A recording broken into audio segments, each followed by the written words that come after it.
Bonjour, donc je suis Patricia Medina, responsable d'études qualitatives à l'Observatoire régional de la santé. En effet, alors peut-être que certains d'entre vous connaissent déjà l'ORS, on est une structure associative.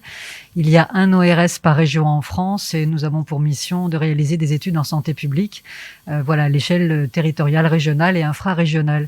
Donc nous travaillons beaucoup, souvent avec des bases de données. Alors en Auvergne-Rhône-Alpes, ce sont souvent des bases de données qui nous sont transmises par l'Agence régionale de santé, mais nous effectuons aussi des études qualitatives, donc en mobilisant des outils qui relèvent plutôt de la sociologie ou de l'anthropologie. Donc on a ces deux volets d'études, ces deux types d'outils d'études. Donc là, je voulais vous parler alors avec un point de vue qui n'est pas non plus du tout un point de vue de spécialiste par rapport à ce qui était dit en début de matinée, mais plutôt juste un tout petit éclairage sur la notion de parcours de vie, le parcours de soins à l'échelle des territoires et des liens complexes qu'on a pu observer, à travers notamment les diagnostics, les types d'études qu'on appelle diagnostics locaux ou territoriaux de santé. Alors depuis 20 ans, donc l'ORS réalise de ce type d'études, avec des données quantitatives et qualitatives à différentes échelles. Alors sur les données quantitatives, c'était la première question que nous avait posée Madame Allegui. Donc nous n'avons pas aujourd'hui de données quantitatives à produire sur les pathologies duelles. En tout cas, on nous a jamais fait cette demande à l'échelle des territoires. On pourrait travailler dessus, notamment je pense avec les données du SNDS. Il serait probablement possible d'imaginer des études de ce type. Mais en tout cas aujourd'hui, ce sont plutôt des résultats issus de nos travaux qualitatifs sur les territoires. Donc ces territoires qui sont des territoires de vie pour les patients, pour les usagers qui sont aussi des habitants, très souvent sont des échelles communales, intercommunales, départementales, mais là ça commence à être un petit peu gros. Donc ces diagnostics servent et ont servi à nourrir, à appuyer la mise en place de divers types de démarches. Alors bien sûr, peut-être que certains d'entre vous les connaissent, c'est les ateliers santé-ville dans les zones urbaines, et puis ensuite les projets territoriaux de santé mentale, et puis maintenant les contrats locaux de santé, donc ils sont des outils qui permettent de planifier un petit peu la santé, aussi bien sur l'aspect du soin que de la prévention, à des échelles locales qui sont celles des communes ou des intercommunalités. Et donc ce sont des outils qui sont assez intéressants puisqu'ils permettent, leur but c'est de permettre la rencontre de tous les acteurs formels et informels de la santé, c'est-à-dire que on est à la fois bien sûr sur la psychiatrie, sur la dictologie, et puis tous les travailleurs sociaux, tous les acteurs de l'insertion professionnelle, sociale, du logement, qui vont aussi à un moment donné, qui peuvent se transformer en acteurs de santé, notamment sur de la prévention primaire.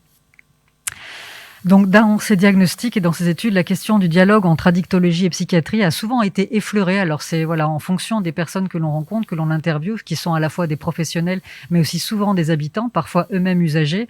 Eh bien cette question est effleurée, parfois plus spécifiquement abordée, toujours en lien avec le parcours de vie et de soins des patients. Parce que c'est vrai que à l'échelle de vie des personnes, la question du parcours de vie est essentielle, c'est-à-dire que le soin s'inscrit dans un parcours de vie et pas l'inverse.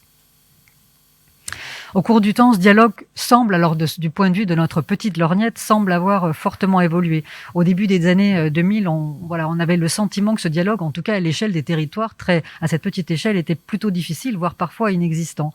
On voyait on entendait des discours de professionnels d'un côté et de l'autre, si je puis dire, qui nous parlaient de patients concernés par une pathologie psychiatrique et par une addiction, sans prise en charge, avec des prises en charge séparées et parfois avec des ruptures de prise en charge et de parcours de soins favorisé par ce faible lien entre addictologie et psychiatrie. Alors on entendait de types de discours, et je vous ai fabriqué des faux verbatim, mais en gros qui résumaient les deux idées suivantes. La première, donc c'était ce qui semblait être dit dans les hôpitaux: le patient doit d'abord être sobre, voire sevré, avant qu'un soin en santé mentale ne se mette en place. Et l'autre discours qui était: le patient devrait d'abord être pris en charge en psychiatrie avant qu'une prise en charge en addiction soit possible. Alors, c'était une époque qui est probablement révolue, mais en tout cas, c'était les discours dont on nous faisait part dans ces années-là. Et puis, au cours des années, on observait un dialogue qui s'est développé, peut-être dans un contexte aussi global de meilleure reconnaissance sociale des addictions. Alors là aussi, je vous parle vraiment de cette petite échelle qui est celle des territoires, mais celle où les gens essayent de tricoter quelque chose concrètement avec du partenariat aussi à ces petites échelles. Alors les addictions, semblent de mieux en mieux reconnu comme un problème de santé, c'est-à-dire qu'on voit des travailleurs sociaux qui en parlent comme une problématique de santé, ce qui a probablement pas historiquement toujours été le cas. Et puis à l'échelle des territoires, on voit aussi par exemple, typiquement, c'est des choses qu'on nous disait régulièrement, moins de forces de l'ordre au coin de la rue à proximité dès que ça pas. Donc à l'époque évidemment des CSST ou des CCAA. et des CARUD. Donc c'est vrai que voilà, la place de l'addiction comme de plus en plus reconnue à ces échelles modestes comme un problème de santé a probablement contribué à changer la donne. Le concept de réduction des risques aussi donc semblait mieux reconnu des professionnels de santé, mais aussi du social, de l'insertion. Donc c'est quelque chose qui commence à devenir un socle de culture commune. Et puis la nécessité des approches globales avec cette idée qu'il faut décloisonner les différentes prises en charge par rapport aux patients. Et puis de plus en plus partager ce qu'on arrive à tisser autour des patients pour permettre un parcours de soins qui s'inscrive dans un parcours de vie avec le plus de continuité et de cohérence possible. Enfin, la santé mentale, un champ qui s'ouvre à l'interdisciplinarité, à des échelons locaux, notamment avec les ateliers santé-ville, mais aussi les conseils locaux de santé mentale. Les années 2020, donc c'est maintenant finalement, on a le sentiment en tout cas de pour ce que l'on peut en observer, que ce dialogue et la culture commune qui semblent se renforcer, sont de plus en plus une actualité. Donc on a des acteurs de la dictologie qui sont aujourd'hui reconnus comme des acteurs et partenaires incontournables de santé aux échelles locales. Alors évidemment avec des permanences de XAPA dans des lieux non étiquetés, le développement des CJC. Le parcours de soins s'inscrit donc dans un parcours de vie là où aujourd'hui c'est quelque chose qui semble acquis, en tout cas acquis au moins sur le moyen terme, et de plus en plus de territoires, on voit de plus en plus de territoires où les liens informels et aussi formels se développent entre psychiatrie de secteur et l'EXAPA pour développer des contacts, des échanges autour de cas concrets. Ça veut dire des gens qui se repèrent, qui se téléphonent. Ça veut dire qu'à des échelles locales, on a des espèces de mini-annuaires qui se fabriquent où les uns et les autres peuvent se contacter facilement autour d'une personne dont on sait qu'elle est suivie, qu'elle a un double suivi. Et puis c'est aussi mettre en place, alors ensuite à un niveau plus formel, des mécanismes vraiment qui facilitent les doubles prises en charge en psychiatrie, en addicto, pour améliorer l'état de santé, éviter les ruptures de parcours de soins. Alors l'avenir, pour ce qu'on peut très modestement voir à cette échelle du territoire, c'est poursuivre, renforcer cette culture commune, les partenariats concrets, et c'est notamment peut-être que à cette petite échelle, en investissant et faisant vivre ces outils locaux qui peuvent être des outils précieux quelquefois, que sont les conseils locaux de santé mentale, où on retrouve bien sûr les acteurs de la psychiatrie, de la dictologie et tous ceux qui peuvent être ces acteurs cachés de la santé ou informels, et puis les contrats locaux de santé. Je vous remercie. Merci à vous. Merci beaucoup. Alors effectivement, je me rappelle, il n'y a pas si longtemps où l'addiction était un critère d'exclusion, où la personne avait consommé du cannabis, elle était mise dehors, rupture de tout soin d'une structure sanitaire, sociale, médico-sociale. C'était vraiment extrêmement choquant. Ça ne laissait aucune chance à une partie de nos patients. Donc on voit quand même le chemin qui a été fait. Mais là, on en est quand même à commencer à se téléphoner, c'est ce que vous disiez, à travailler un petit peu ensemble. Je crois qu'il faut vraiment intégrer les soins pour des patients qui ne demandent rien, parce que ceux auxquels vous faisiez allusion, c'est ceux qui sont conciliants, qui vont d'un côté, qui vont de l'autre, et on peut travailler ensemble, mais les plus difficiles échappent à tout, la psychiatrie et la dictologie, et c'est là qu'il faut vraiment pouvoir trouver des solutions concrètes en allant les chercher, parce que ce ne sont pas eux qui vont venir tout seuls. Voilà, merci beaucoup. Il y a peut-être des réactions dans la salle. Avant que vous preniez la parole, je voulais saluer les collègues qui sont en distanciel, comme on dit, puisque nous avons dépassé la barre des 200 connectés. Donc ici, nous sommes une cinquantaine à peu près, et 200 collègues nous suivent actuellement. Merci pour eux. Merci, effectivement, c'est un beau succès, qui ne va pas s'arrêter là. Pascal Mariotti, oui.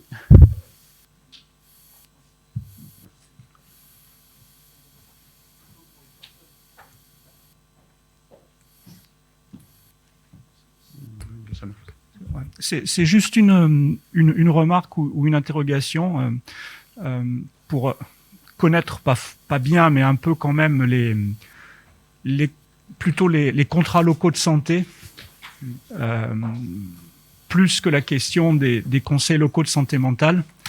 Quand on considère les contrats locaux de santé qui effectivement sont un vrai progrès, d'autant qu'on a glissé de contrats locaux de santé mentale ou de projets locaux où on parlait spécifiquement de la santé mentale autour des conseils locaux de santé mentale à une approche beaucoup plus large de projets locaux de santé et de contrats locaux de santé où effectivement la santé mentale et partant la psychiatrie sont partie du sujet, et tant mieux, et où on voit petit à petit, notamment sur nos sujets de santé mentale et d'addiction, les collectivités locales, et là on parle du niveau communal ou intercommunal, qui considéraient il y a une dizaine d'années que ce n'était pas leur problème, parce que non compétentes, y compris quand on leur expliquait qu'on ne venait pas leur demander de l'argent, aujourd'hui s'emparer quand même, y compris par la force des choses, de ces sujets-là.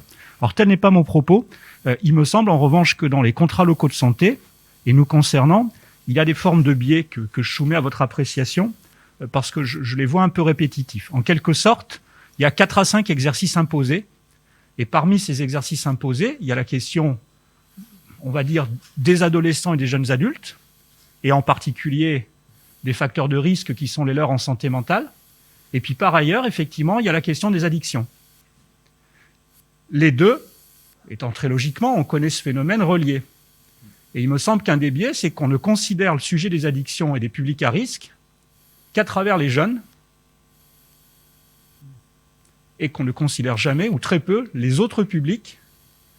Il me semble que c'est un phénomène assez répandu, parce que ces autres publics, et notamment plus âgés, sont soit considérés comme non à risque, on ne sait rien, ou hors périmètre. Et je pense qu'effectivement, certes, les contrats locaux de santé et les projets ont cet avantage-là, mais vu par la population et vu par les élus locaux, il y a cette espèce de superposition, certes en termes de risque et de prévention, pourquoi pas, je le comprends bien, jeune égale addiction, donc grosso modo, les autres n'y sont pas sujets ou ne les subissent pas. Il y a aussi des zones blanches et des sujets qui ne sont pas abordés. C'est juste un retour un peu d'expérience à travers les constats que j'avais pu opérer de mon côté. Merci beaucoup Pascal.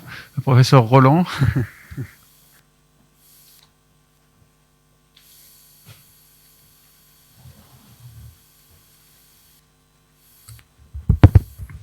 Merci. On va essayer de trouver un micro mobile peut-être. Ce serait mieux pour les débats. Pour la salle, oui. Non, moi je voulais juste revenir sur la question du tabac parce que Pascal Mariotti en a parlé, vous en avez parlé aussi madame. Et je pense que on oublie souvent que le tabac c'est le deuxième facteur après le cannabis de rechute des troubles psychotiques après une hospitalisation. Il y a beaucoup de données épidémiologiques qui montrent ça. Et il y a une banalisation du tabac. Alors, je ne sais pas s'il y aura une banalisation du cannabis. Il y a peut-être déjà une banalisation du cannabis, même si c'est un problème complexe en psychiatrie, avec beaucoup de patients qui fument et à qui on vend du cannabis dans les parcs des hôpitaux psychiatriques. Mais le tabac, c'est compliqué parce que c'est un facteur qui aggrave les troubles psychiatriques. Je parlais des troubles psychotiques, mais même sur les troubles anxieux, les troubles du sommeil, les symptômes dépressifs, on sait que c'est un facteur aggravant. Et il y a une forme de tolérance. Alors là où c'est compliqué, c'est que faut pas du tout faire de moi un chantre de l'interdiction du tabac dans les hôpitaux psychiatriques. Ce serait d'abord impossible, et puis ce serait probablement contre-productif de juste interdire le tabac. Mais par contre, faire en sorte, et les services d'addictologie, les structures médico-sociales ont leur rôle à jouer là-dessus, faire en sorte qu'on puisse faire passer une culture de l'entretien motivationnel auprès des équipes de psychiatrie pour que très vite il y ait une éducation du patient sur l'intrication entre certains de ces symptômes psychiatriques et le fait de fumer du tabac, une intrication qui n'est pas forcément bien repérée ni par le patient souvent, ni par les équipes elles-mêmes. Je pense que ça doit faire partie d'une prise en charge psychiatrique de qualité, et certains services le font, peut-être pas tous. Voilà, donc certainement la solution à ça, c'est pas l'interdiction du tabac, mais c'est de travailler une éducation du patient et pourquoi pas des projets individualisés de réduction, d'arrêt du tabac au moment de l'hospitalisation. Il y a eu des initiatives pilotes d'arrêt du tabac proposées systématiquement aux patients qui sont hospitalisés, voire même d'unités sans tabac pour des hospitalisations libres, qui ont donné des résultats quand même plutôt intéressants, alors à l'étranger, pas en France. Donc voilà, en tout cas, alimenter une réflexion sur comment peut être la première approche tabac d'un patient qui est hospitalisé en psychiatrie, que ce soit en hospitalisation libre, en soins sans consentement. Pour l'instant, la réflexion est quasiment nulle sur ce sujet. Elle me paraît très importante.